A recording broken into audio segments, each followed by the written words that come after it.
Begin with the latest on the war in Ukraine and a first round of talks to stop the fighting ended with no agreement today. Perhaps no shocker there, but at the United Nations, a rare emergency session of the General Assembly. Ukraine's ambassador pleading for help, saying if his country doesn't survive, international peace will not survive. And Ukraine's President Zelensky delivering a passionate speech today, urging the European Union to immediately accept it as a member of the EU. In Russia, more brave protesters hit the streets of St. Petersburg to demonstrate against the invasion of Ukraine. Police swiftly cracking down and making arrests. And at banks in Russia, long lines with people trying to withdraw money as sanctions caused the ruble to plunge. Lots of developments today. Covering them for us, Eyewitness News reporter Jim Dolan. He's live on Manhattan's east side near the UN. Jim? Bill, the Russian military is finding it a rough, slow, costly slog defeating a tiny nation of freedom-loving patriots with the nations of the world now aligned against it, many of them sending weapons to Ukraine. Russia claimed today it is the victim. This is Ukraine now. Fire raging and smoke rising from a grocery store bombed by a Russian army that claims to seek only military targets. Destruction is everywhere. In Donetsk, the rubble from 4 days of war both litters the streets and lines them with bombed-out buildings.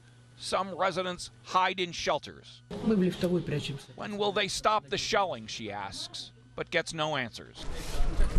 In quieter moments, Ukrainians stand in lines at grocery stores. Ihor says he managed to get into one supermarket, but all they had left was water and canned.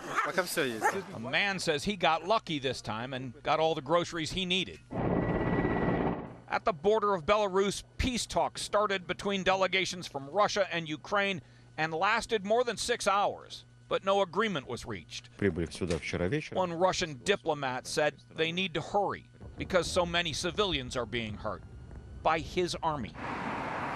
And in Russia, Western sanctions are already taking a bite out of the nation's economy as the ruble plunged again today and banks failed to provide enough cash for its citizens. Inflation is already exploding there, but Russians, of course, are safe, while Ukrainians remain in the crosshairs. At the Polish border, children cry and wonder what their new lives will be like. A woman whose husband stayed behind to fight the Russians wonders what the war will bring for her young family.